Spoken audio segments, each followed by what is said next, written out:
All right, guys. Yeah, it's Pat with MACkite Kiteboarding. Do another one of these interviews. Today we got Derek with Naish.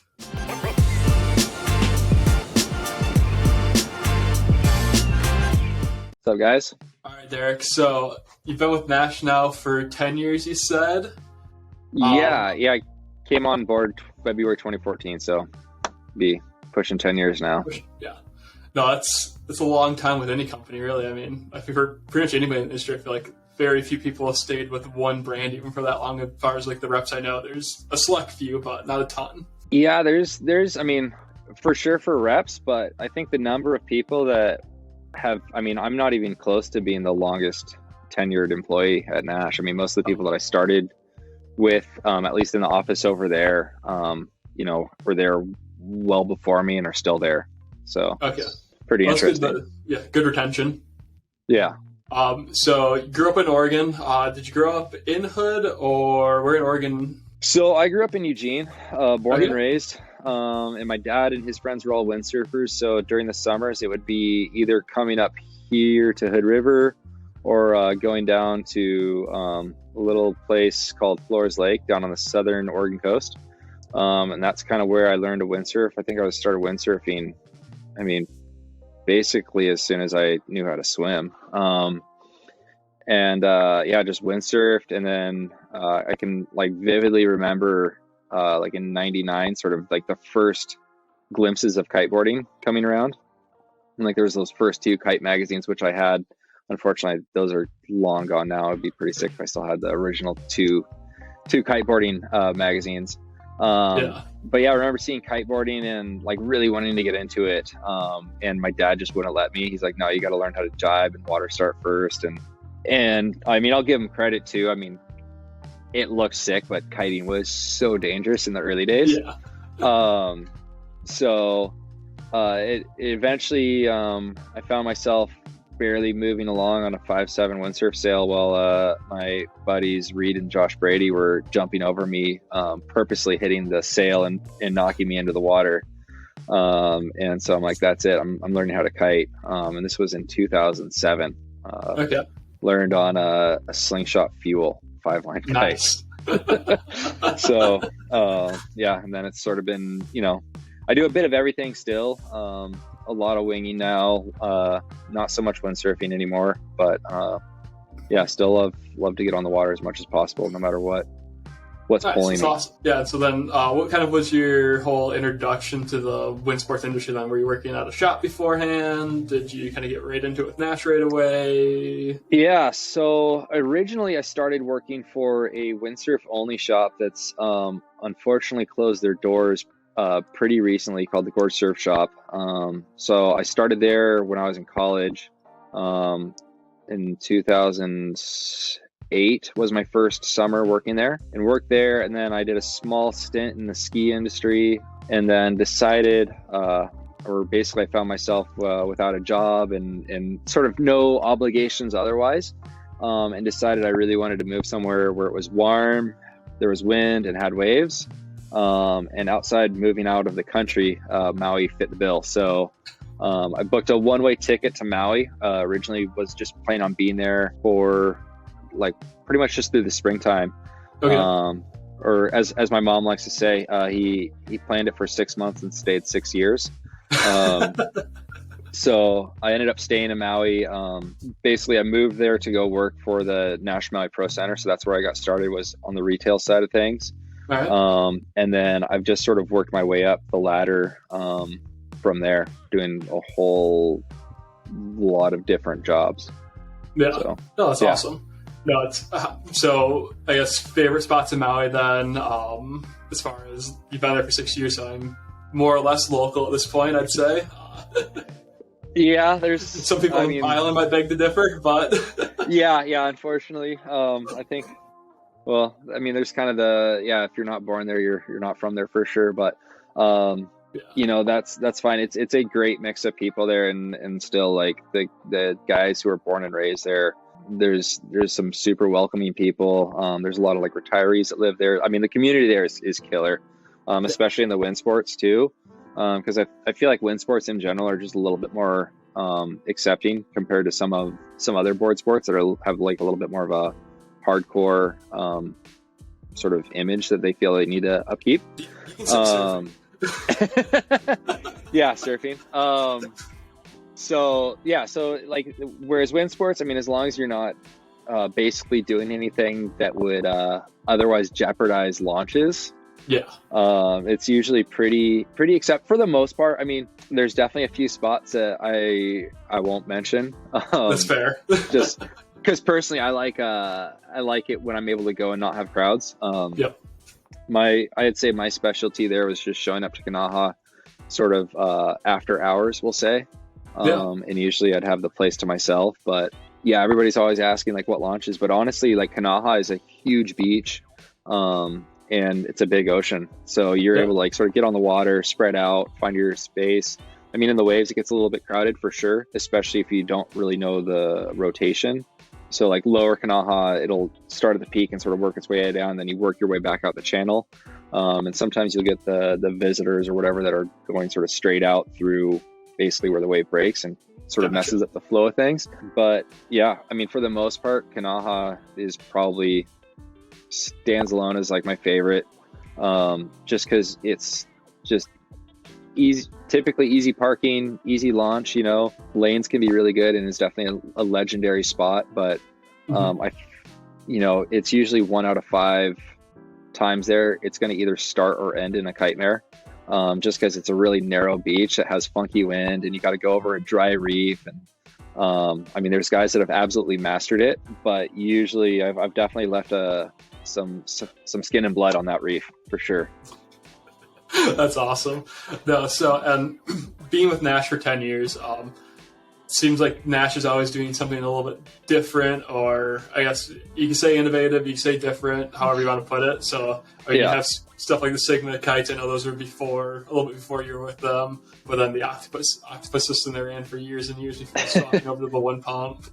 What are your thoughts on kind of Naish's take on kind of innovation and different stuff in the industry?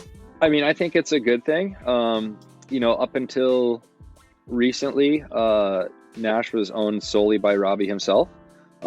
So that kind of opened the door for him to basically do what he wants and really, not have to answer to anybody.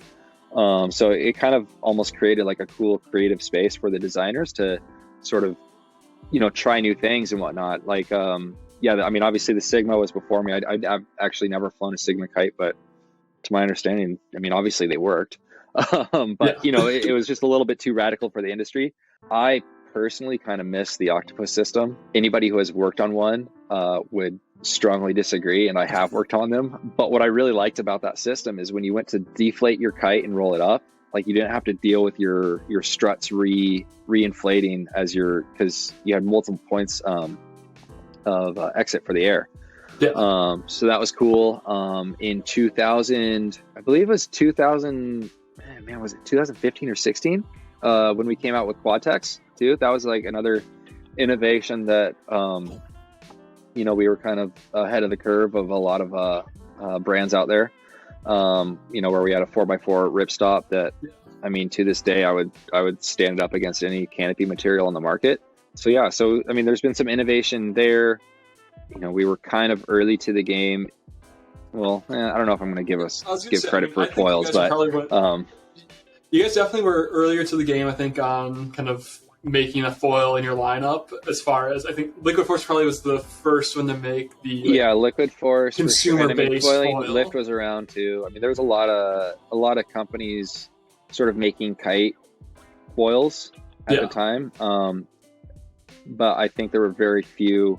I mean, probably only a handful of companies that like came out with a surf foil initially. And I mean, granted, the surf foil that we originally launched is like comparable to our Jet 1050 now, so that's like a tiny surf foil.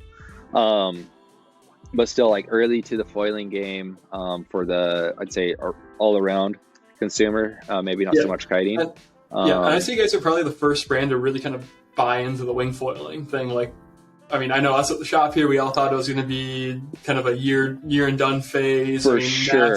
You guys really seem to buy into that program hard and be like one of the first brands to really invest heavily in that and actually look at it as going to be more of a big picture thing than a kind of year run and done. Yeah, for sure. And I mean, well, even, I mean, I remember Robbie saying it too. I mean, he's like, this is going to be, I think we underestimated it even on how big it would get. That Oh, said, even still, he was like, there's going to be a handful of brands that are doing it in the first year, and then the market's just going to get flooded with everybody making a wing. And we've definitely seen that. yeah, I think the sport, though, still is continuing to grow, and hopefully so. yeah, Just because, one, there's going to be, a lot of gear for entry, let's say, over the next year. yeah.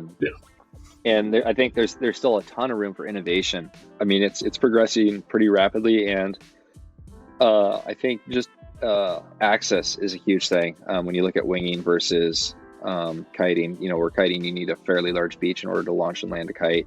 It's a far more efficient sport than what windsurfing has sort of become. As far as you don't need, with some of the bigger wings that are really powerful, and foils too, especially, you're able to get out on the water in a lot less winds. So yeah, I think winging is just going to continue to grow and hopefully expand into places that previously haven't really been so much on the wind sport side of things. Yeah, for sure. No, I definitely think it can help the whole access point as far as you don't need the big beach. Frankly, it's a lot safer to learn for someone than kiting, as far as you don't need to go through all the safeties, self-rescue stuff. Your self-rescue is you sit on your board and you paddle in. Yeah, it's just for sure. It's a lot more simplified, I guess. I mean, definitely foiling isn't an easy thing to learn, but there's a bit of a steep learning curve to it for sure. But yeah, I mean, gear simplicity. I mean, honestly, the hardest thing to deal with is the board and foil, which I mean, it's if you don't want to disassemble your foil each time, but gear simplicity. Just remember, don't forget your leashes and pumps. Really, I've done that more than a few times for sure, where I got to the beach, I'm like, oh shoot, I forgot a leash for my wing. But yeah, I've definitely done that. I've definitely gone out without the board leash and done the frantic swim after it. Yep. Yeah, there's a couple of guys here that will ride without leashes, and they've kind of figured out a way to prop the wing up in front of them and use that to body drag to the board. But I'd still advocate for having leashes on both your board and wing. Yeah. That's good. So, what are you riding this year as far as your personal setup? What's like your favorite gear in the Naish lineup this year as far as kiting and wing? So on the wing side, I ride the Matador LT for the most part. I think the low end power is really good on that wing, and also it flags out super nicely. So the Matador LT is pretty prime. I mean, the MK4 also does the job. If I'm in a more like busy area, I'll probably pick up the MK4, just because having the windows, whether or not you can really see through them, it definitely has an effect where you're, I think, just more spatially aware when you have windows, and especially on those bigger size wings. If I have to go like 6 meter or bigger, I'm probably going to grab a MK4. Yeah. Board wise, I ride the Hover 60 Carbon Ultra, which is kind of my go-to. Like, I can sink start it, I can knee start it. I really like the length at 410. It handles super nicely on foil. For foil, I run the 85 centimeter 100% carbon mast, paired with either the 914 or 1040 high aspect front wings, and a modified 220 stabilizer. And I'll switch sometimes depending on how windy it is. If it's really windy and like the swell's decent size here in the gorge, I'll run a 64 centimeter fuse, just because it's a little bit more stable and you're able to get wider arcing carves. And then I like the 55 for when it's a little bit lighter wind, smaller swell, because you're able to get really more snappy, fun sized turns. I realize that sounds pretty nerdy on how the breakdown of foils is. And then on kite side, I know, yeah, that's yeah. Any day at Kanaha, you can go to find some person who's got their foil perfectly wrapped in a neoprene sleeve, and I mean, yeah, they'll talk it all down to the bolts on why they're using titanium versus any other screws. Anyways, kite side, I was a slash rider for years. Unfortunately, the slash is no longer part of the Nash lineup. So I've gone back to the pivot. Okay. The pivot launched like in my second year with Nash, and like from the beginning, that kite has just been a slam dunk, and just doing so much really well. So I primarily really prefer to kite in waves. So the pivot was a great kite. It drifts really well. It still has a little bit more pull consistently than the slash did, but I mean, it's won King of the Air twice, so it's a kite that really can do anything. Although I also really like the Boxer too. Worth giving a shout out to that kite. I find the 11 meters like my go-to light wind wave kite, just because it flies, delivers power really well. And then also I've been really liking our new zero bar system, which is just a minimalist bar. So it's just a thin carbon fiber tube, running with a shackle on the end of it. So for anybody who rides a rope slider, it works really well for surf, just because it's just like there's nothing in your hand at all. That's kind of another neat one that like Nash makes that no one else on the market really makes. I mean, everyone else is running a bar like that. It's a custom home done bar, or like the Kite Lab one-off bars that you custom. I would say the zero bar is probably about as close to one of those custom foil bars as you're going to get. It still has a full safety system to it. You know, it's got quick release, trim, and flagging line still. Whereas some of those homemade systems, it's a little bit harder to incorporate that. And, you know, by all means, if people are running those custom systems, are good enough to run it as is. I think the zero bar kind of opens that as a more consumer based bar that has kind of what you would want in a minimalist bar, but hasn't done away with all the safety features.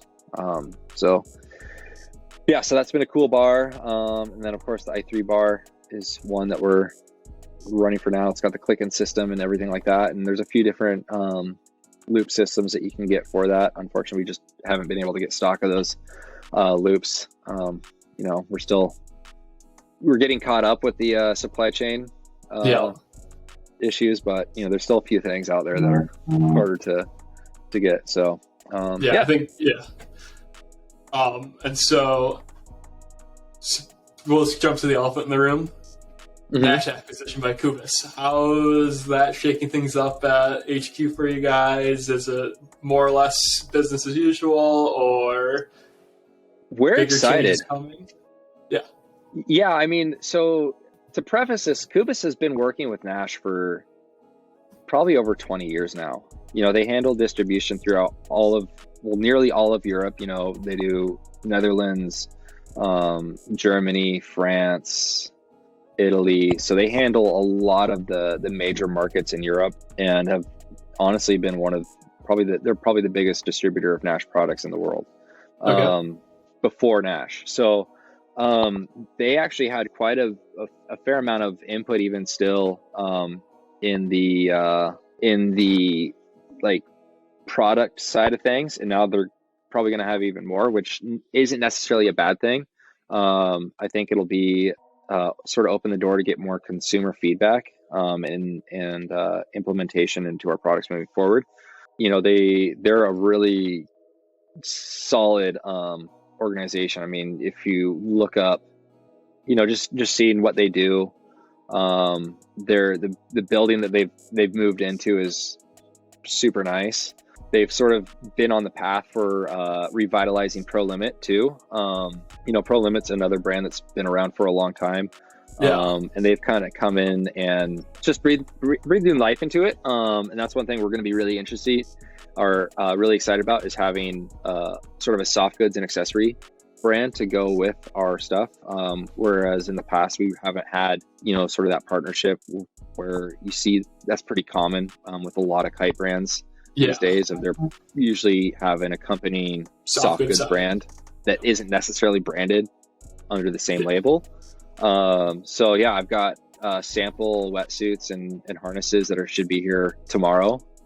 And then I'm headed over to Maui, so I'm going to get to test some harnesses here probably not so much needed in the wetsuits over there, but yeah, the acquisition I'm excited about. We had the new owners here last week, and yeah, they're excited. I think it'll overall just be a really good thing. You know, just as sort of a punch in the chest to get things sort of, you know, it's just a shot of Red Bull more than anything. It's not like we weren't on life support by any means. It would be like a bad way of putting it. Yeah, but like it's just like something that we're all really excited about, and I think gonna have nice little energy boost. Really give fun. You guys. Yeah, it's always good to have kind of if you've done the same thing forever and ever, it's nice to kind of get a fresh set of hands on it, fresh set of eyes, and take something from another point of view. Yeah. So it's not a restart or anything like that, but it's just a fresh direction. Sort of a modification of where things have been and this kind of slight change of stuff moving forward. Yeah. So, yeah, we're excited. They're excited. I think all heads are kind of in the same place. That's good. As far as what the goal is, and I think this is going to open the door to really getting back on track of achieving our goals year in, year out. Okay, nice. Yeah. And so I guess kind of going back to innovation stuff, where kind of do you see that going with Naish next as far as wing foil development? Do you see more change in kind of wings in the industry as far as that goes? Or do you think foils are going to kind of continue to be more so where that you're going to see bigger changes moving forward? Or do you think it's going to be less changes and more of those kind of small tweaks and refinements? I think, I mean, it's kind of like kiting, right? In what was it? Was it 2007 or whichever year it was? You kind of saw there was like, it didn't hit a plateau in development, but there was like kind of like this like almost cutoff date, like don't buy anything older than this year. I'm not sure if we're quite there yet with winging, and hopefully not. I think there's still a lot of innovation to be done as far as making wings as efficient as possible, playing around with different shapes and structures. You know, you look at some brands have a lot of pretty extreme dihedral and others that are a little bit more flattened out. So I think there's a number of things to still innovate with, like handles too. I think is going to be another big one, and windows. Hopefully we can see some more innovation in window design, materials. I think materials is going to be another really, really big one. Obviously, you know, we see brands that are doing wings in, you know, some premium materials that are, you know, 3 times as expensive, which, you know, for the guys that can afford it, great. I think for the guys that are a little bit on the fence, I think it could be a little bit more difficult to justify those kind of purchases, you know, for something that, again, like how much innovation is there year to year. I did a trip back to Maui in November and got to test out some of the new product lines, and I'm pretty excited for what we have coming forward. Yeah. So, and I think on foil side of things too, I mean, obviously there's a ton still happening there, where we're really finding out like high aspect wings. I think have been one thing that's sort of come in and really taken things by storm, and whether or not people need to be on those versus, you know, a more mid aspect ratio wing. But yeah, just working different plan forms, designing wings that, you know, sort of are blending efficiency, pumpability, and maneuverability too. So like for me, I really like the 914 because it glides really well, it's fast, and turns really, really well. Whereas the 1040 is just going to pump a little bit better. It's not quite as fast, but can still turn. So I think on the foil side of things, I think there's, again, in the wing design aspect, I think there's still a ton that can be done there as well. So I think, you know, exciting stuff in the pipeline overall. And that's not to discredit what we already have out on the market today. I mean, I have just tons of fun on what I'm riding now. So for sure. Yeah. So it's a good time to be in wind sport right now. I think this is probably the most development I think the industry's seen probably the last 2-3 years and the last 10 years, I'd say. This kind of kiting did get to the point where we can only push stuff so far, and the materials coming in, that's changed slightly with kiting, but it's kind of it's nice to see that whole development process and all the designers, everybody in the industry kind of have to start back from square one and restart everything. And even on the kite side of things too, I mean, with the whole sort of revitalization of big air, in the past year, big air kiting has just gone through the roof. The guys who were winning King of the Air 2 years ago, aren't even are barely even making it through qualifying rounds now. All these kids are coming through and just throwing insane maneuvers, and I think that's adding some to the innovation on the kite side of things. I know our team has been super pumped up on seeing where we can improve the pivot, and also looking into sort of designing that competition level, just bringing the pivot to be able to compete with some of these specialty big air kites.